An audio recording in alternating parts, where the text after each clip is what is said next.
అందరికీ నమస్కారాలు. పార్టీ రాష్ట్ర కమిటీ సమావేశాలు జరుగుతున్న నేపథ్యంలో ఈ విలేకరుల సమావేశాన్ని ఏర్పాటు చేయడం జరిగింది.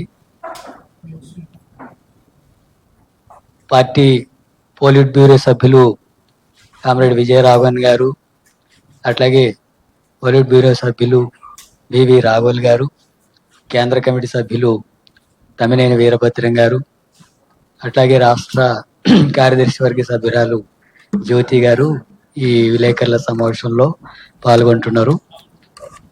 కేంద్ర కమిటీ సభ్యురాలు ఆమె కూడా పాల్గొంటున్నారు. ముందుగా విజయరాఘవన్ గారిని మాట్లాడాల్సిందిగా కోరుతున్నాను. We are holding our state secretariat and state committee meeting here in Hyderabad for 3 days. Naturally, this meeting we are discussing about the situation prevailing in Telangana, and that details regarding the functioning of the state government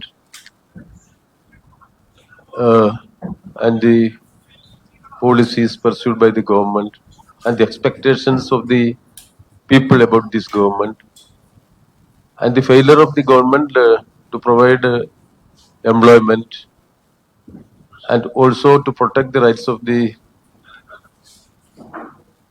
farmers and rural agriculture workers in the state. All these aspects have been discussing in the meeting. Naturally, our comrades from Telangana will explain the details of that discussion related to the state and the policies of the state government and our response towards the government's inaction. With regard to the overall national situation, you see, the third government of Narendra Modi is pursuing an anti-people policy. The people of the lower strata, the farmers, agricultural laborers, ordinary working people, their living conditions are deteriorating. Government failed to intervene in the market or providing any assistances to the poorer section.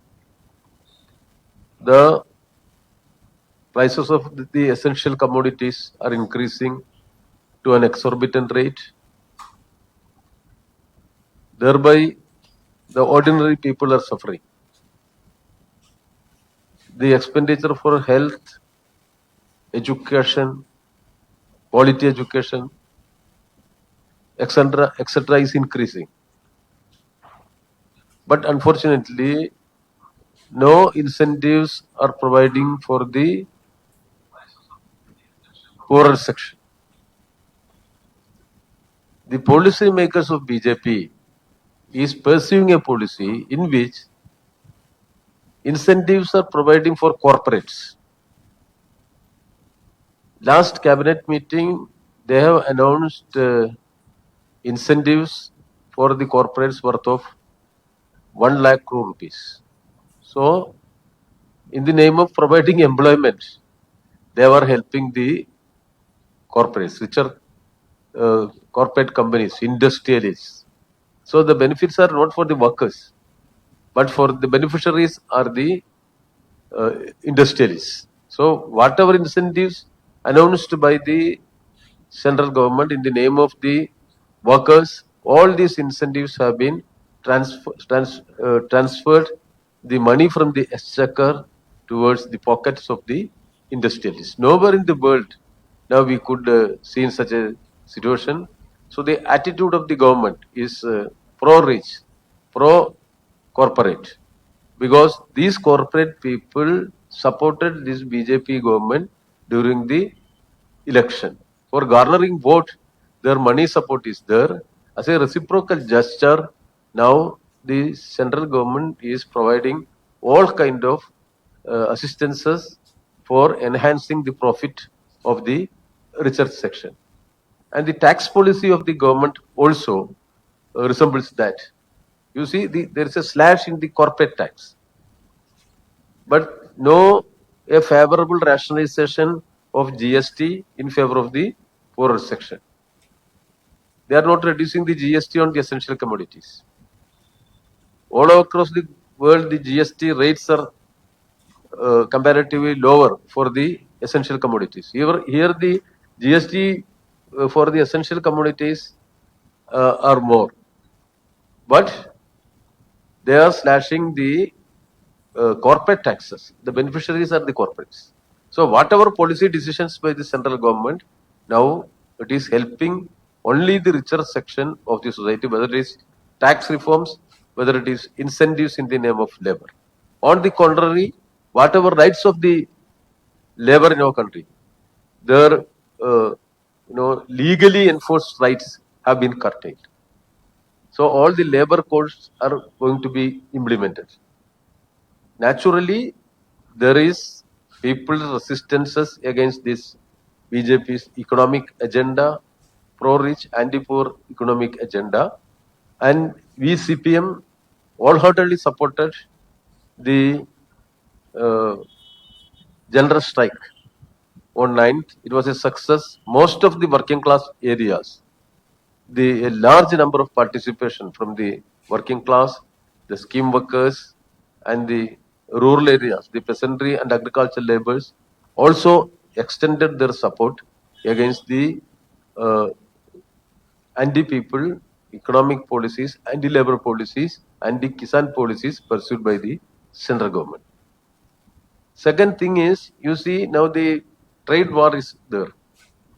The US imposed tariff rate is more towards India. After the BRICS, again the rate was enhanced. So it has its own ramification in the life of the Indian people. On the one side, whatever industrial exports from India to US have a harmful impact. You see, naturally, the negative impact was on the products of MSMEs in our country.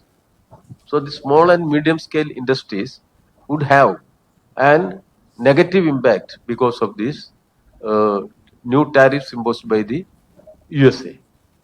Similarly, the agriculture products of our country. So we have to compete with the agriculture products from US, which has all kind of incentive by that government. Production index incentive, market incentive, again export incentive. So many things are there. They have so many incentives during the production process and market intervention. As far as our farmers are concerned, they are not getting any such incentives. So now they are imposing their tariffs, and they are insisting to import and reduce whatever tariffs on the agriculture products from USA. So the impact would be negative towards the farming community in our country. Now some negotiations are announced. We send some teams for the negotiations. So we are very much suspicious about the role of the central government. Central government has to categorically announce we will not succumb any pressure by the US with related to tariff and tariff war imposed by the USA. So that assurance is not yet given by the central government. They are hobnobbing with the USA. They are only talking about some discussions. What is our stand? How do we preserve how do we protect our farming community and our people, our industries, and our trade, etc. So how to safeguard the interest of India. So far the central government is keeping silence towards the impact. So we heard some nearby other nations always raising caution, and they are protecting their interests. Day before yesterday, I heard the president of Brazil, who were hosted this recent BRIC national meeting. They expressed their concern. They told this is the stand we are going to take. China, they told this will be our stand. There will be reciprocal tariff from the side. So naturally discussions were there.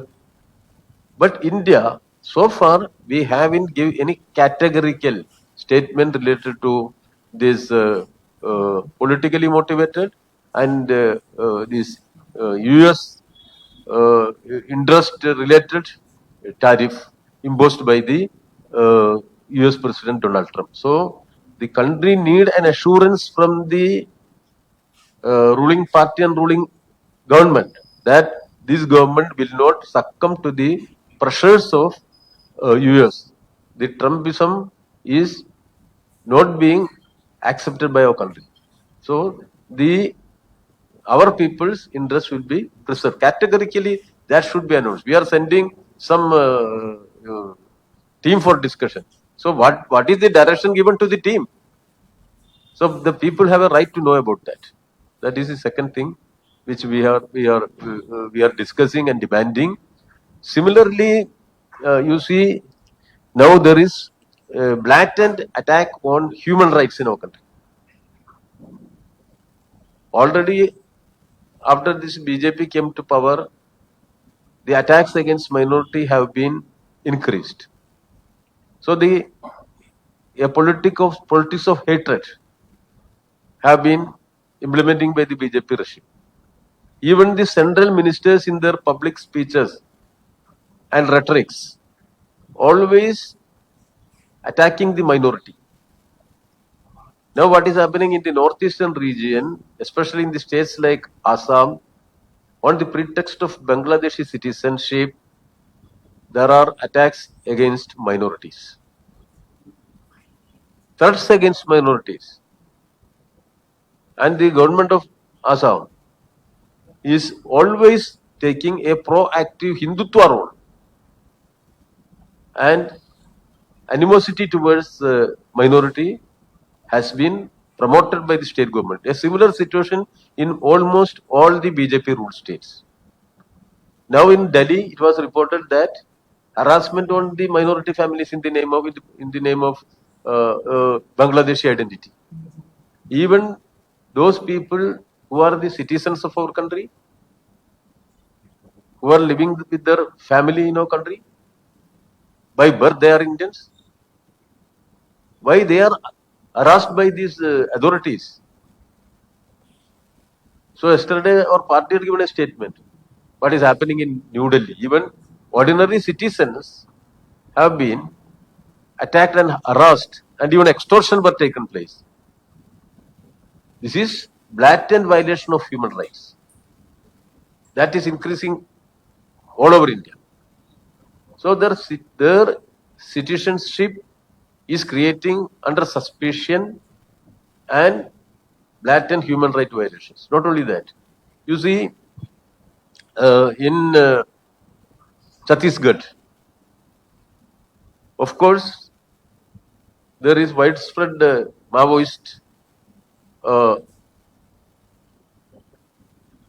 attacks were there reported from Chhattisgarh, and they have some influence in certain areas of that state. Naturally, we are not supporting the politics of Maoists, no doubt on that. But in the name of curbing the Maoist menace and putting a cut-off date for that, now all kind of human rights violation is going on. You see, it was reported that they were ready to have negotiation with the authorities, government. So once such offer has came, naturally that process have to be started. We have so many experiences. Even in Telangana, Andhra, etc., there were Naxalite movement. In later stage, there was negotiation, surrender, and a good number of people came to the normal political activities and social life in our country. That is the approach of towards extremist politics by in a democracy. That approach is always should be promoted. But unfortunately, now this human rights violation is going on, blatant killing is going on. So everywhere in the country, this is the approach. Whether it is towards any kind of difference of ideology, should be uprooted by force. That is against the norms of democracy. So that should not be promoted. So unfortunately, the BJP regime is moving towards that direction. The policy of hate, the policy of division in the society, and the policy which they are imposing on the Hindutva style of functioning, that is now becoming anti-people and authoritarian. So this is to be resisted seriously. Similarly, the gubernatorial office of the governors in the opposition ruled states are being misused by the central government. It became a big problem. Most of the governors are intervening in the day-to-day political affairs. Raj Bhavans are running as parallel secretariats in our country. It is a threat to the democratic fabric of our nation. It became quite common. So they are intervening in each and every aspect of the political decisions taken by the state governments. You see, state governments are being elected by the people of that state. According to our constitution, they have their own power. A proper division of power between central government and state government is very much clear in our constitution. Then why this kind of intervention by the state governors? In Kerala, where we have the highest standard of education, the most literate state, which is providing quality education for all. Now the situation is very bad. 11 universities, out of 12, 11 universities do not have vice chancellors. For the last so many years, acting vice chancellor became another acting vice chancellor. Recently it was reported, one vice chancellor is an acting vice chancellor. Now this acting vice chancellor gone for leave. Then another acting vice chancellor became in charge. So all this acting is going on. It's an attack on democracy. State government is running the university. They are providing salary for the university. They have their own act, and all the universities are running according to the enactments passed by the state governments. So of course, naturally, in our democracy, we are giving this chancellor post to the governors. The chancellor post given to the governors should not be for misusing above the right of the state government to run the universities and pursue its policies. What is going on? So all over India, now this is happening. This is authoritarian, anti-democracy, undemocratic activities. And they are even misusing these officers, creating problems. Governors have a negative role in our country, in this BJP regime. So this anti-democratic, authoritarian attitude should be resisted at any cost. It is against the very foundation of democracy. Now they are even doubt about the right of franchise. Enfranchisement is under question. Bihar, what is going on nowadays? Now you have to prove your identity all the time. You have to prove your identity, and your identity card is insufficient. You have an Aadhaar card. Now saying this Aadhaar card is insufficient. Ration card, that is insufficient. So you see, this is an attack on democracy. That is very much enshrining during the third term of Narendra Modi. So the basic foundations of the constitution is under threat. The basic rights of the people are under threat, and all kind of authoritarian moves are going on. And this, all this authority, either it's governor's power or the central government, are misusing against the opposition ruled states. In such a situation, it should be resisted. All these anti-people policies should be resisted. Big mass resistances against the authoritarian and one-sided anti-people and the dividing policies of the divisional policies of BJP, divisive agenda should be restricted and attacked by us. This should be combated. Therefore, CPIM will be participated in all kind of movements in our country and united actions against these policies pursued by the BJP, and independently our party and mass organizations will take the initiative to fight and mobilize the people in the streets against the anti-national, anti-people policies pursued by BJP. All these undemocratic moves should be restricted and mass resistance should be promoted. So our party is taking a proactive role to protect the rights of the people and in order to resist the anti-people policies of central government, BJP and RSS. So central committee, in our central committee, we have discussed this matter seriously. After the central committee, this Pelham incident was there. Before that, we discussed it, and the Kashmir situation. Not more tension in that region. Peace should be there in the state. So we sent a delegation. Our delegation met with the affected people and demanded for the compensation for the affected section in the state. Unfortunately, sufficient compensation has not been given by the central government for the affected people in that region during the India-Pakistan clash. So naturally, the issues have to be resolved and peace should be there in Jammu and Kashmir, and the people's rights and democratic rights should be preserved there. So our delegation, after meeting the affected people, come with some solutions which we have been submitted to the authorities. So in Telangana also, we have discussed about the details, how to formulate our course of action against these anti-people policies of BJP, and how to resist this activization of communalism and divisive politics inside the state. All these aspects have been discussed in this 3 days meeting. Tomorrow also we have the meeting. Then we will finalize the action program in near future. I think the details will be explained. మిత్రులారా, విజయరాఘవన్ గారు అఖిల భారత స్థాయి సమస్యల్ని వివరించారు. ఈ సందర్భంలో ఇక్కడ కాంగ్రెస్ ప్రభుత్వం ఉంది. ఈ అఖిల భారత సమస్యల మీద ఇక్కడ కాంగ్రెస్ ప్రభుత్వం కూడా స్పందించాల్సిన అవసరం ఉంది. దానికి ఆ బాధ్యత ఉంది. ఇప్పుడు విజయరాఘవన్ గారు చెప్పినట్టు అమెరికా తోటి భారతదేశం ఈ వ్యాపార ఒప్పందం కోసం చర్చలు జరుపుతుంది.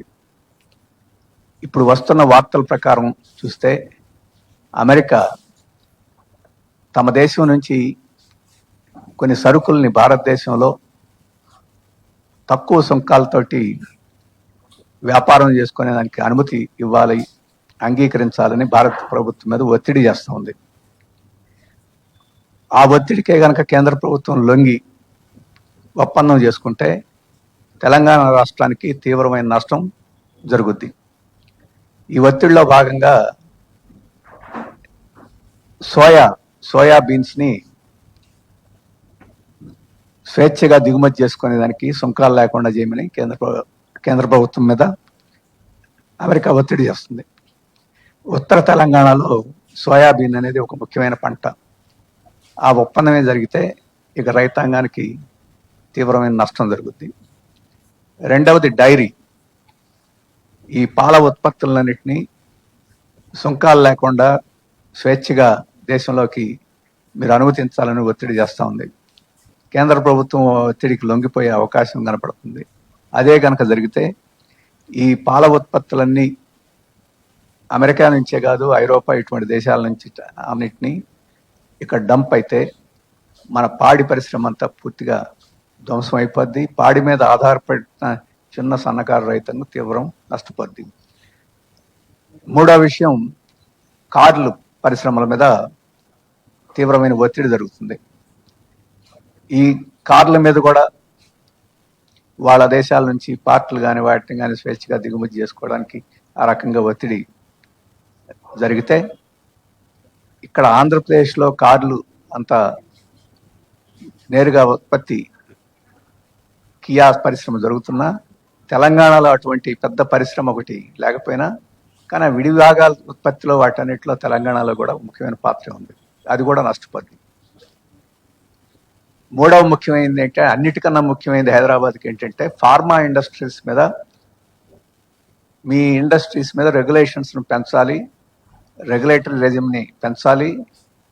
మా రెగ్యులేటర్స్ వచ్చి ఇక్కడ తనిఖీలు చేసేదానికి వాటికి ఇంకా ఎక్కువ నిబంధనలు రూపొందించాలి అని చెప్పేసి తీవ్రమైన ఒత్తిడి చేస్తూ ఉంది. అదే జరిగితే భారతదేశమే కాదు, భారతదేశంలో కూడా హైదరాబాదు ఫార్మా రంగానికి కీలకమైంది. ఈ రంగం పూర్తిగా దెబ్బతిని తెలంగాణకి తీవ్రమైన నష్టం పెరుగుద్ది. మనకు వచ్చే ఆదాయంలో హైదరాబాద్ ఎక్కువ అనుకుంటే, ఆ హైదరాబాద్లో ఫార్మా ఇండస్ట్రీస్ నుంచి కూడా ఎక్కువ ఆదాయం వస్తుంది. ఎక్కువ మంది కార్మికులు, ఉద్యోగులు పనిచేసే రంగం. దీన్ని మనం కాపాడుకోవాల్సిన అవసరం ఎంతైనా ఉన్నది. మరి ఇటువంటి పరిస్థితి ఉన్నప్పుడు ఒకవేళ ఒప్పందం జరిగితే దేశానికి నష్టం కాదు, ఆ దేశంలో తెలంగాణకి చాలా పెద్ద దెబ్బ తగులుతుంది. ఇటువంటి నేపథ్యంలో మన ముఖ్యమంత్రి రేవంత్ రెడ్డి గారు ప్రతిపక్ష పార్టీ కాంగ్రెస్కి, ప్రభుత్వానికి నాయకత్వం వహిస్తున్నారు. వారి స్పందన కూడా దీని మీద బయటికి రావాలి. కేంద్ర ప్రభుత్వం మీద దీన్ని మన ప్రయోజనాలు పణంగా పెట్టకూడదు అని చెప్పేసి ఆయన చెప్పాల్సిన అవసరం ఉంటుంది. ఈ ప్రభుత్వం తరఫున, ఆయన వ్యక్తిగతంగా ప్రభుత్వం తరఫున చెప్పాల్సి ఉంటుంది. ఇప్పుడు వరకు అటువంటి ప్రకటన కానీ, లేకపోతే కేంద్ర ప్రభుత్వం మీదకి ఉత్తరం కానీ, లేకపోతే పదే పదే కేంద్ర ప్రభుత్వం దగ్గరికి వెళ్ళి కలుస్తున్నారు. కలిసిన సందర్భంలో ఈ విషయాన్ని అక్కడ ప్రస్తావించినట్టు కానీ ఏమీ దాఖలే లేదు. ఈ విషయం మీద ఈ రాష్ట్ర ప్రభుత్వం స్పష్టమైన వైఖరి, ఒత్తిడి చేయాల్సి ఉంటుందని చెప్పేసి భావిస్తున్నాం. ఇక రెండవది, ఇప్పుడే విజయరాఘవన్ గారు చెప్పారు, SIR, special intensive revision of voters. ప్రత్యేకమైన పద్ధతిలో ఓటర్స్ లిస్ట్ని తయారు చేయడానికి ఈరోజు బీహార్లో జరుగుతుంది. బీహార్లో జరగడం కాదు, సుప్రీంకోర్టులో కేంద్ర ప్రభుత్వం చెప్పిన విషయాన్ని చూస్తే ఇది బీహార్ తర్వాత దేశం మొత్తం మీద ఇది జరగబోతుంది. ఆ దేశం మొత్తం మీద జరిగినప్పుడు అన్ని రాష్ట్రాలతో పాటు తెలంగాణ రాష్ట్రానికి కూడా పెద్ద సమస్య వస్తుంది. ఇక్కడ కూడా మైనార్టీల్ని లక్ష్యంగా పెట్టుకొని ఈ రివిజన్ని చాలా తీవ్రంగా వక్రీకరించి చేసేదానికి కూడా అవకాశం ఉన్నది. అందుకని అన్ని ప్రతిపక్ష ప్రభుత్వాలు ఉన్న చోటల్లా దీన్ని ప్రతిఘటించాల్సిన అవసరం ఉంది. ఈరోజు బీహార్లో అన్ని పార్టీలు, కాంగ్రెస్తో సహా అన్ని పార్టీలు ప్రదర్శన చేసి దాంట్లో రాహుల్ గాంధీ కూడా పాల్గొన్నారు. మా పార్టీ తరఫు నుంచి MA బేబీ పాల్గొన్నారు. దీన్ని తీవ్రంగా నిరసన చేశారు. అలాగే సుప్రీంకోర్టులో కూడా మీరు ఇది పౌరసత్వానికి పరోక్షంగా లింక్ చేసి మీరు చేస్తున్నట్టుంది, తప్పు. మీరు ఆధార్ కానీ ఇంకోటి కానీ ఇటువంటి డాక్యుమెంట్స్ అన్నిటిని కూడా మీరు అంగీకరించాలని చెప్పేసి సుప్రీంకోర్టు కూడా చెప్పిన నేపథ్యంలో ఇక్కడ రాష్ట్ర ప్రభుత్వం తర్వాత ఇక్కడ కూడా వస్తుంది కాబట్టి స్పష్టంగా ప్రకటించాలి. ఈ SIRలో మేము అన్ని డాక్యుమెంట్స్ని మేము అంగీకరిస్తాం, మీరు చెప్పినట్టు కాదు, ఇది పౌరసత్వానికి లింక్ ఉండదు అని చెప్పేసి ఇక్కడ ప్రభుత్వం స్పష్టంగా, కొన్ని రాష్ట్ర ప్రభుత్వాలు ఇప్పటికే స్పష్టంగా ప్రకటించింది.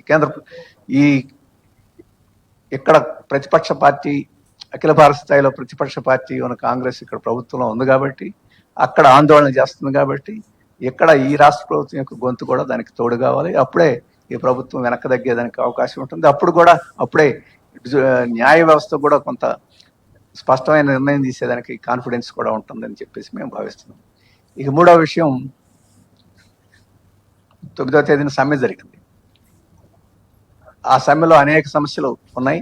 ఒక ముఖ్యమైన సమస్య ఏంటంటే, దేశవ్యాప్తంగా పని గంటలు పెంచే ప్రయత్నాన్ని ప్రభుత్వాలు చేస్తున్నాయి, ముఖ్యంగా బీజేపీ ప్రభుత్వాలు చేస్తున్నాయి. ఆ పని గంటలు పెంచకూడదని చెప్పేసి ఒక ప్రధానమైన డిమాండ్ ఉన్నది.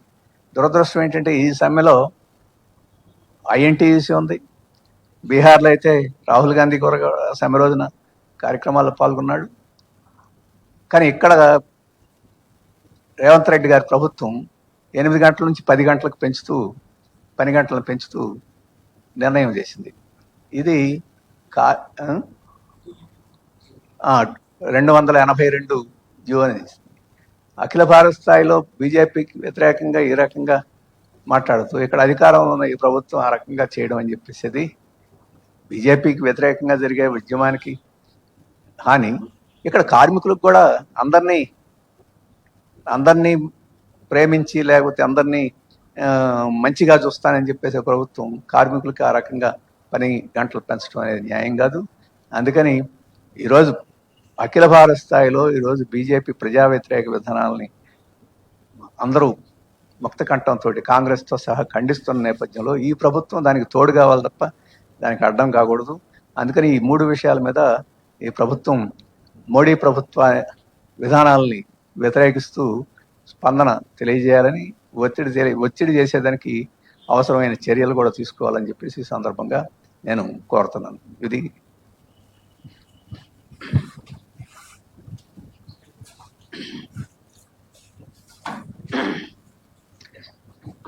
సందర్భం ఏంటంటే నిన్న ముఖ్యమంత్రి గారు అమెరికన్ కాన్సులేట్కి వెళ్ళారు. 249 సంవత్సరాల స్వాతంత్ర వేడుకను వాళ్ళు జరుపుకుంటూనే దానికి వెళ్ళారు. వెళ్ళడంలో తప్పలేదు, పాల్గొన్నారు. కానీ అమెరికా ఈ దేశానికి ఎంత హాని జరుగుతుందనేది కూడా ఆయన గమనంలో పెట్టుకోవాలి. అమెరికా వాళ్ళకి చెప్పకపోయినా మన కేంద్ర ప్రభుత్వానికైనా చెప్పాల్సిన బాధ్యత ఉంది. అక్కడ ప్రశంసించి రావడమే కాదు, సందర్భాన్ని బట్టి అది చేస్తున్న హానిని కూడా గమనించి దాన్ని ఎదుర్కొనేదానికి రాష్ట్ర ప్రభుత్వం ప్రయత్నం చేయాలి. మిత్రులారా, కాంగ్రెస్ అధికారంలోకి వస్తే సంవత్సరంలోగా 2 లక్షల ఉద్యోగాలు ఇస్తానని చెప్పి హామీ ఇచ్చి ఇప్పటివరకు 18 నెలలు గడిచిన ఉద్యోగాలు భర్తీ చేయడం లేదు. నిరుద్యోగ జేఏసీ డివైఎఫ్ఐ ఆధ్వర్యంలో ఆందోళన చేస్తుంటే వాళ్ళందరినీ కూడా 100 మందిని అరెస్టులు చేసి నిర్బంధించి ఆ ఉద్యమాన్ని అణిచివేసే ప్రయత్నం చేస్తున్నారు.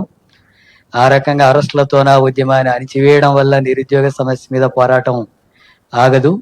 అందుకనే రాష్ట్ర ప్రభుత్వం ముఖ్యమంత్రి వెంటనే రాష్ట్రంలో ఖాళీగా ఉన్నటువంటి 2 లక్షల ఉద్యోగాలని వెంటనే భర్తీ చేయాలని చెప్పి సిపిఎం పార్టీగా డిమాండ్ చేస్తున్నాం. అట్లాగే ఆసిఫాబాద్ ఏరియాలో అడవి ప్రాంతాల్లో జీవో నంబర్ 49 పేరుతో 7 లక్షల ఎకరాల భూమిని అంతా కూడా టైగర్ ప్రాజెక్ట్ పేరుతో కార్పొరేట్ సంస్థలకు అంతా కూడా కట్టబెట్టేటటువంటి ప్రయత్నం చేయబోతున్నారు. వాటిని ఉపసంహరించుకోవాలా. కేంద్ర ప్రభుత్వం యొక్క సానుకూలమైనటువంటి వైఖరితో ఇక్కడ కూడా ఆ పద్ధతిని అనుసరిస్తున్నారు. వాటిని ఉపసంహరించుకోవాలని చెప్పి ఆ ప్రాంతంలో దాదాపు 4-5 లక్షల మంది ఆదివాసీలు నివాసం ఉంటున్నటువంటి ప్రాంతాలు, వాళ్ళందరినీ కూడా అక్కడ ఖాళీ చేయించేటటువంటి కార్యాచరణ ఉందని ఆందోళన పడుతున్న పరిస్థితి కూడా ఉంది. 49 జీవోను వెంటనే ఉపసంహరించుకోవాలని చెప్పి కూడా డిమాండ్ చేస్తున్నాం. అట్లాగే ఫీజు రియంబర్మెంట్స్ దాదాపు 8,000 కోట్ల రూపాయలు బకాయిలు ఉన్నాయి. వీటి మీద ఆందోళనలు జరుగుతున్నాయి. విద్యార్థి సంఘాలు కూడా ఆందోళన చేస్తున్నాయి. అయినా ప్రభుత్వం నిధులు కేటాయించడం లేదు. దానివల్ల వాటిలో చేరినటువంటి విద్యార్థులకు ఆటంకంగా మారింది. ఆ సమస్యను కూడా పరిష్కారం చేయాలా. అట్లాగే ఎస్సీ ఎస్టీ పిల్లలంతా కూడా బెస్ట్ అవైలబుల్ స్కూల్స్ లో చదువుకుంటున్నటువంటి వాళ్ళది 2 సంవత్సరాల నుంచి 154 కోట్ల రూపాయలు పెండింగ్ లో ఉన్నాయి. అవి విడుదల చేయడం లేదు. అక్కడ ఆ విద్యార్థులను అక్కడ నుంచి నిలిపివేసేటటువంటి పరిస్థితులు నెలకొన్నాయి. ఆ కుటుంబాల సభ్యులంతా కూడా ఆందోళన పడుతున్నారు. వెంటనే 154 కోట్లది అట్లాగే ఫీజు రియంబర్మెంట్స్ ని కూడా వెంటనే రిలీజ్ చేయాలని చెప్పి సిపిఎం గా డిమాండ్ చేస్తున్నాం.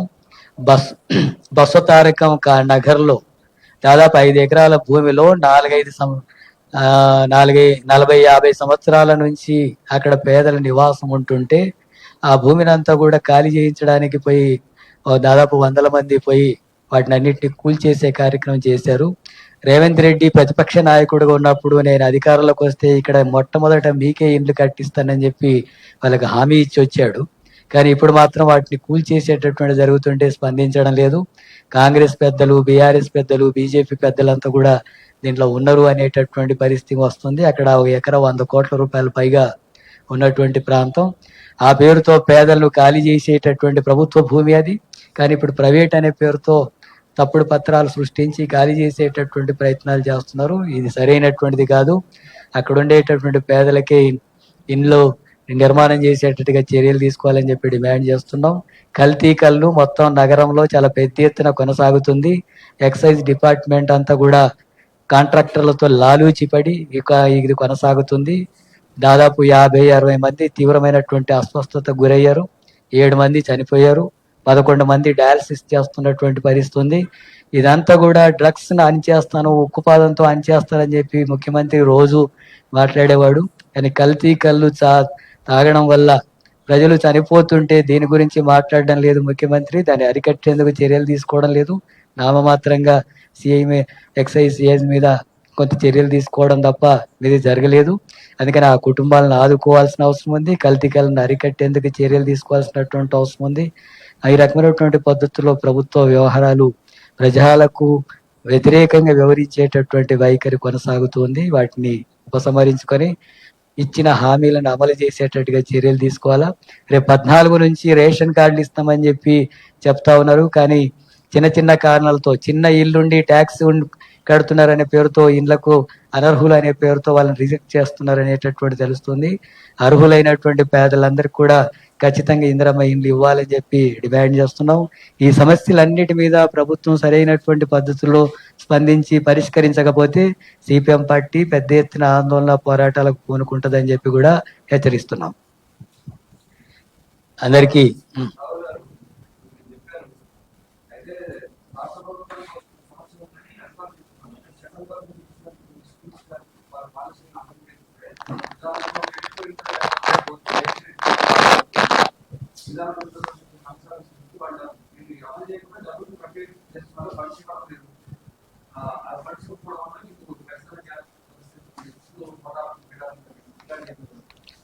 అవే జనానికి చెప్పొచ్చుగా, మీకు చెప్పడం ఎందుకు? మనం అడగకుండా ఉండేదానికి మనకు చెప్పడం.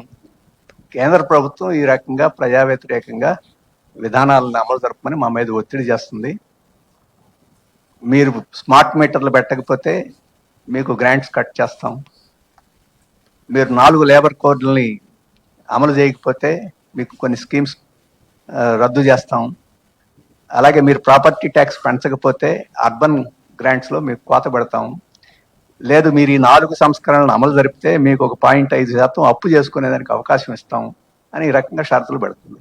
ఈ షరతులను ప్రభుత్వం వ్యతిరేకించాలి కదా బహిరంగంగా.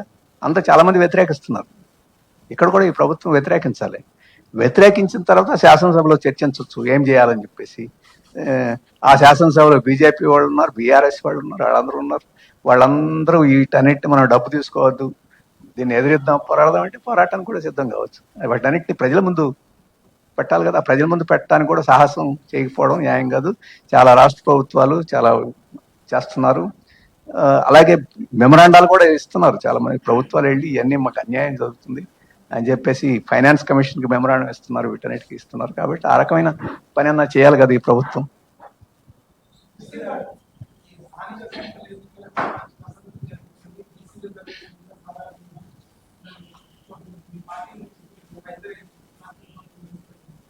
స్థానిక సంస్థల ఎన్నికల్లో 42% రిజర్వేషన్స్ అమలు చేయాలనేది సిపిఎం పార్టీ ముందు నుంచి డిమాండ్ చేస్తా ఉన్నది. రాష్ట్ర ప్రభుత్వం కూడా బిల్లు తీసుకొచ్చి కేంద్రానికి పంపిస్తే కేంద్రం స్పందించడం లేదు. రాష్ట్రపతి ఆమోదించి పంపించేటటువంటి చర్యలకు పూనుకోలేదు. దానివల్ల ఇక్కడ తీవ్రమైనటువంటి ఆందోళన బలహీన వర్గాల్లో పార్టీల్లో కొనసాగుతున్నటువంటి పరిస్థితి ఉంది. కేంద్రం ఆ రకంగా నిర్లక్ష్యంగా సామాజిక న్యాయానికి, బీసీల రిజర్వేషన్లకు వ్యతిరేకంగా వ్యవహరిస్తున్నటువంటి పరిస్థితి ఉంది. దీన్ని తీవ్రంగా వ్యతిరేకిస్తున్నాం. అట్లాగే మొత్తం కాంగ్రెస్ కానీ ఇతర ప్రతిపక్షాలు కేంద్రం మీద ఒత్తిడి తీసుకొచ్చి దాన్ని అమలు చేసేందుకు చర్యలు తీసుకోవాలని చెప్పి కూడా సిపిఎం గా మేము చెప్తూనే వస్తున్నాం. ఆ రకంగా నిర్లక్ష్యం కొనసాగుతోంది. అయితే ఇప్పుడు రాష్ట్ర ప్రభుత్వం ఆర్డినెన్స్ తీసుకొచ్చి రిజర్వేషన్స్ ని అమలు చేస్తామని చెప్పారు. ఆర్డినెన్స్ తీసుకొచ్చి రిజర్వేషన్స్ అమలు చేస్తూ ఎన్నికలకు స్థానిక సంస్థల ఎన్నికల్ని నిర్వహించాలని చెప్పేటటువంటిది మేము కోరుతున్నాం. ఆ రకంగా 42% రిజర్వేషన్స్ అమలు చేస్తూ ఎన్నికలు, స్థానిక సంస్థల ఎన్నికలు నిర్వహించాలని చెప్పి కోరుతున్నాం.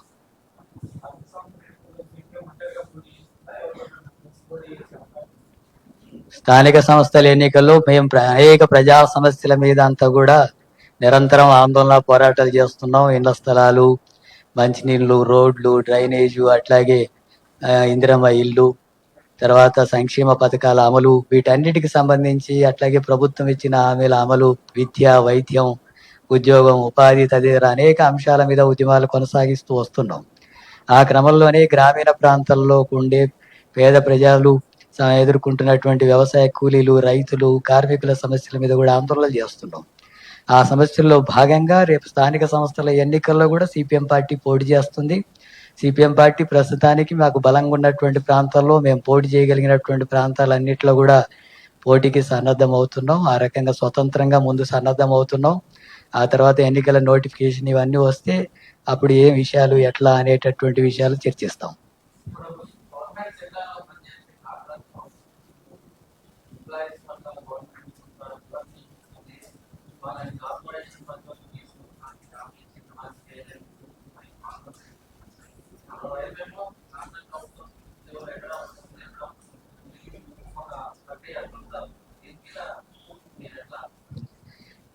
ఈ విషయంలో గత ప్రభుత్వం కూడా కాంట్రాక్ట్ పదవుల్లో ఉండేటటువంటి వాళ్ళందరినీ రెగ్యులరైజ్ చేస్తానని చెప్పి హామీ ఇచ్చి వాళ్ళు ఆ రకంగా కొంతమందిని చేశారు, మిగతా కొన్ని రంగాల్లో జరగలేదు. ఇప్పుడు కాంట్రాక్టర్ పనిచేస్తున్నటువంటి 30 సంవత్సరాల నుంచి పనిచేస్తున్నటువంటి వాళ్ళు ఉన్నారు.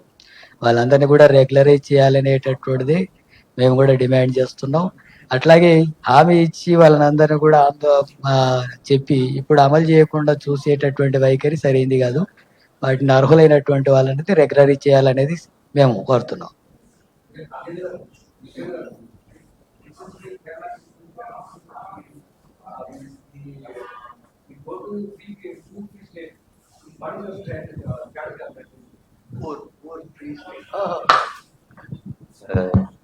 You see, with regard to the state of Kerala, the most backward. The number is, after the new government came to power, we took a decision to eradicate extreme poverty in the state. So, in order to eradicate that extreme poverty, the state government made a survey. We identified the families who are poor and under extreme poverty. So that families have been identified. Then a scheme has been formulated how to promote them to the general category or how to provide them assistances. So in Kerala, we have this housing now. Almost 96% of the total population have their own houses and house site in the state. So not that much difficulty. And social security network is there for the poorer section. So 25% of the total population is covered by the social security network. Then very limited number. So 66,000 means only 60 to 70 families in a village. That is them. So special schemes have been planned by the government to ensure proper income for them. That is the process. So income must be ensured. So of course in Kerala if they are ready to need some employment, naturally not institutional employment, but through the help of the cooperative societies, etc., some employment can be provided. Then the animal husbandry, thereby they will get a secured income. So the amount for that animal husbandry scheme has been provided by the government. So with the help of the local bodies and the state government and the different various departments of the government, a specific program have been prepared. So now district-wide announcements are going on. Kottayam is the first district. Now we're going to announce it is the eradicated extreme poverty. So step by step, in each village, the local bodies will take the initiative, government will support them. Thereby, we will be in a position to eradicate poverty. By November 1st, 100% will be come out of the extreme poverty. Scheme is there, program is there, and families have been identified. ఈ party ఆర్థిక అసమానతలు పెరుగుతున్నాయి,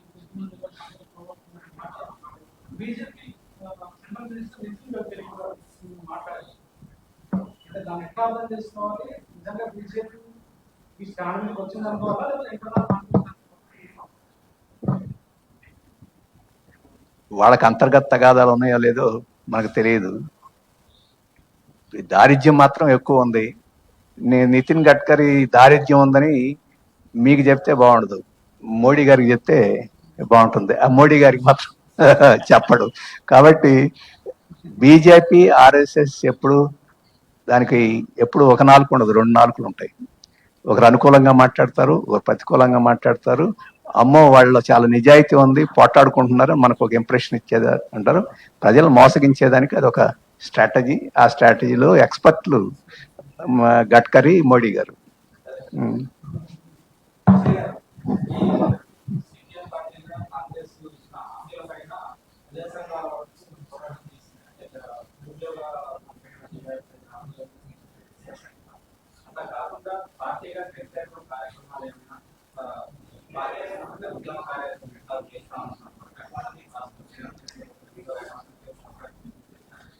తప్పకుండా చేస్తాం. ఇప్పుడే నిరుద్యోగ సమస్యకు మద్దతుగా సిపిఎం పాల్గొంటుంది.